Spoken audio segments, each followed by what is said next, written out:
The Chicago Bears have restructured cornerback Jaylon Johnson's contract to create some more cap space. And Bears fans are wondering, does that mean that Ryan Poles and the Bears could be making a move soon? Maybe, maybe not.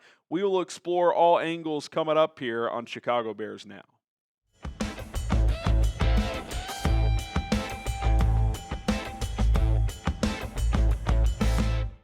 I'm Harrison Graham. This is Chicago Bears Now. Jaylon Johnson's contract has been restructured, which creates an additional $8 million in salary cap space heading into the 2025 NFL season. Now, the first note I want to make about this is that essentially locks Jaylon in through next season as well, because when you restructure a contract, it basically pushes the out of the contract down the road an extra year. Like, had they just played this year out and they wanted to move on from Jaylon for whatever reason, they could have cut or trade him next year with relatively small cap penalty. Now, that's not really an option. Not that they would wanted to do that. Jaylon Johnson's your best corner. He's a guy you just paid last offseason, but that is a result of this, so he's going to be here for the foreseeable future.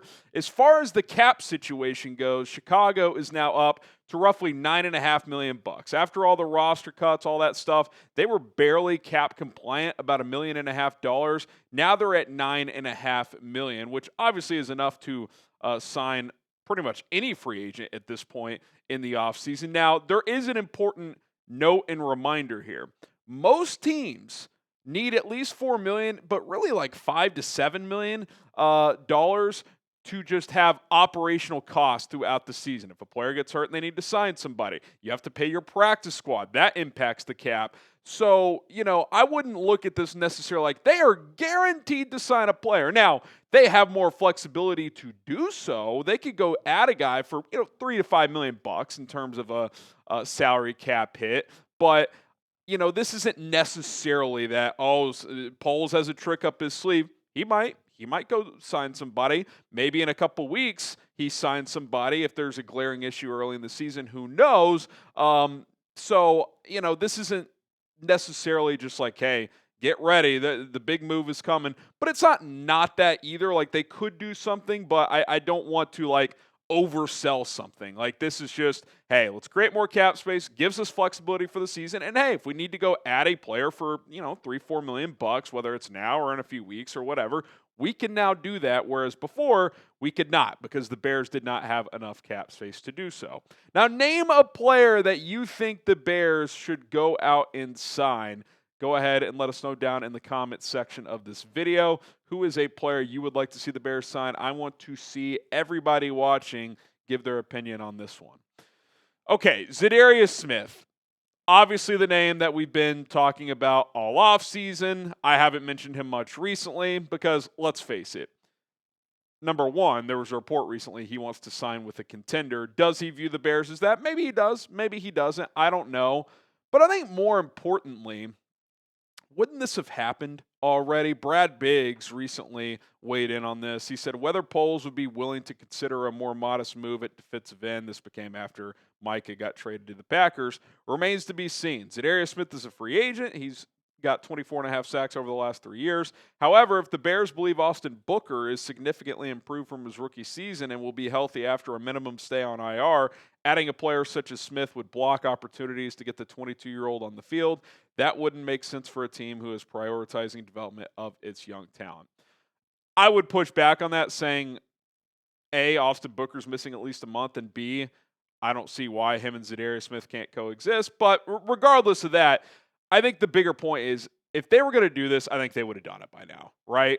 Like, if Za'Darius Smith is someone they wanted, wouldn't they have done it? Ben Johnson was around him in Detroit. I've been told there's locker room character questions here. So, it's just one of those situations where I'd like him to be on this team. I think he would help the pass rush, but it just kind of is what it is. I don't expect it to happen at this point, considering it hasn't happened up to this point. Jadeveon Clowney, kind of similar. He's had character, question marks, rumors throughout his entire career. I think he's fit in well in some places, not so well in others. Now, the latest we heard on him is that he is healthy and plans to play in 2025, and I'll stay consistent. based on what I know for sure, which is just the production on the field, how they played last season, I would love Za'Darius Smith or Jadeveon Clowney, but I don't know about the intangible stuff. I don't know about the locker room fits. I've been told stuff. We've heard rumors over the years, but I think both these guys fall into the category of if they were going to bring them in, wouldn't they have done it by now? Like, edge clearly is at least somewhat of an issue. Even the Bears have to recognize that. So for these two notable free agents to still be out there, now maybe part of it is they don't want to sign with the Bears. That's certainly a possibility as well, but still two names that are out there at this point in time. Some cheaper options. Preston Smith would intrigue me, if you can get him for like the vet minimum. Carl Lawson sneakily played well last year in Dallas.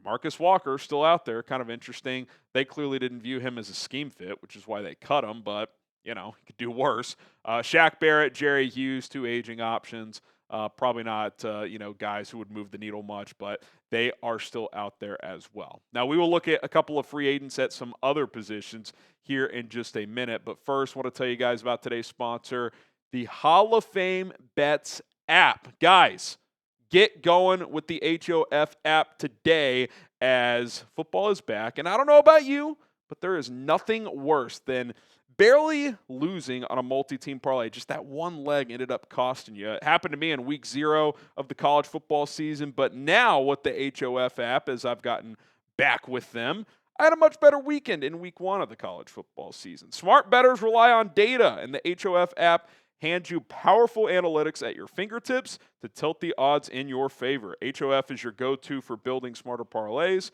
No more missing by one leg, as the HOF app gives you all the probabilities and insights you need to succeed.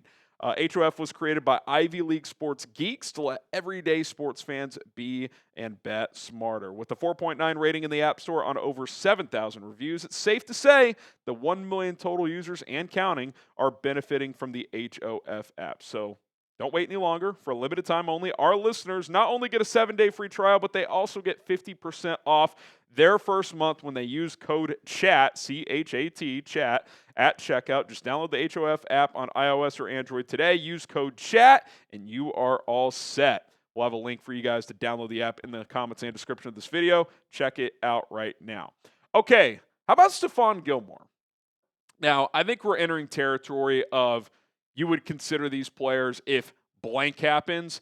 And with Stephon Gilmore, I think obviously we're all on Jaylon Johnson watch. They just restructured him, obviously, so he's going to be here long term. But he's dealing with what he called a bad groin injury that he suffered before training camp. Now, he's close, it sounds like. Whether or not he plays week 1 remains to be seen. But if he's out there week 1, week 2, whatever, and is healthy and good to go, then okay, you probably don't need a Stephon Gilmore. But soft tissue injuries can linger. What if he retweaks it? Or what if one of Tyreek Stevenson or Nashawn Wright were to go down?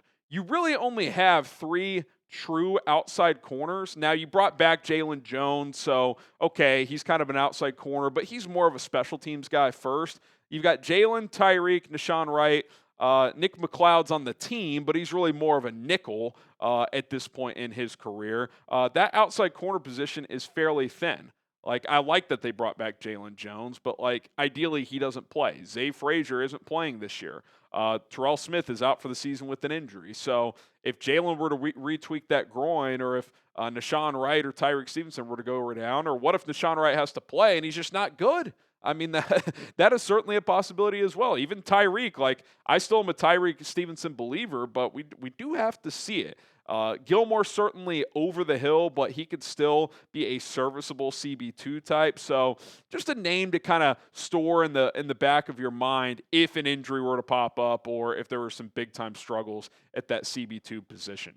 Subscribe to the channel, guys. We are so close to 128,000 subscribers here on Bears Now. I would love to get there before kickoff on Monday Night Football. Got to take down the Vikings this week, man. And our sub battle with Vikings Now is ongoing throughout the week. We'll have updated numbers on that probably tomorrow. So help us out, daily content, and let's take those guys down. Okay, Gus Edwards at running back. We'll kind of mention a few other guys as well. The reason I wanted to mention him is he kind of is like a Roschon Johnson type as a runner, just a big physical inside runner. Now, if you look at his recent years, what stands out? Well, the yards per carry has gone down each of the past 2 years, from 5 in each of 2020 and 2022 to 4.1 last year and 4.1 2 years ago and 3.6 last year. So, there could be varying circumstances for that. He clearly was a good fit with the Ravens and behind that offensive line a few years ago. For whatever reason, he wasn't as effective with the Chargers last year, despite getting back with Greg Roman. I think when you look at this running back room right now, Roschon Johnson and Kyle Monangai, two guys who have been dealing with various ailments, I think you have to at least somewhat assume that at least one of those guys, if not both, will be ready for week 1. Otherwise, you have DeAndre Swift and what? You'll elevate Britton Brown from the practice squad. You need at least a third guy. I think this only would make sense, like say Roschon got hurt again and missed extended time. Well, Gus Edwards is a guy who can help you in short yardage. He can thump in between the tackles, so he could handle a role like that. Now, he's not as versatile in the sense of Roschon can also catch the ball. He can help out a little bit in pass protection and on special teams. I don't think that Gus Edwards would provide much of that, but he would provide some of that physical presence as an in-between-the-tackles runner. Now, some other guys out there, Jamal Williams, I think teams are telling you he's cooked. I mean, multiple teams, Miami and Chicago, have worked him out. He is not signed. Zach Moss coming off a career worst year, reason he's out there. Deontay Foreman, kind of like Gus Edwards, he can help you between the tackles, but he has no value on third down, and he can't play special teams. Amir Abdullah is a scat back. I don't think you really need that. And then Chase Edmonds didn't do much last year either. So in terms of the free agent running backs out there available, not many that stand out. But Gus Bus, if Roschon were to suffer a setback with that foot injury or some sort of other ailment, he could be at least a serviceable option.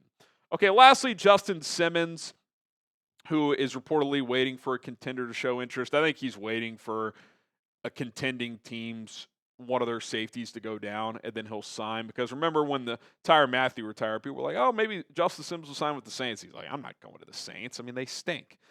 So I think he's waiting for the right opportunity. He's not quite as good as he once was, but still a pretty good center fielder safety. Doesn't like getting involved in the run game much, not as willing of a tackler as he was earlier in his career. I think he's really only an option if Kevin Byard or Jaquan Brisker would have suffered a major injury. Like they suffered a season-ending injury. He's still a starting caliber safety, probably the only one truly left on the market. He's not going to sign up to, hey, Brisker's out 3 weeks. You want to come sign with the Bears? Like, he's not going to do that. That doesn't make sense for the Bears. But if there's a major injury to one of your starting safeties, then he's kind of a plug-and-play guy that can hold it down for the rest of the season. Okay, will the Bears sign a player before week 1? Clock's ticking. I mean, if you're going to sign someone to help you for this first game, it would probably have to be today. And then even then, kind of a tough sell to see how involved they would be. Again, this move is to create flexibility, have more money, maybe a move at the trade deadline, something like that. But it does give you the option in the short term if an injury pops up or if the pass rush or some other position's really struggling. Hey, let's go get this guy signed up and ramp him up. All right, that's going to do it for Chicago Bears Now. We will be back with a video later today, so be sure to keep us locked in. Also, follow me on Twitter at HGramNFL, tweeting Bears content in real time so you guys can stay up to date. My name is Harrison Graham. We'll see you soon. Bear down.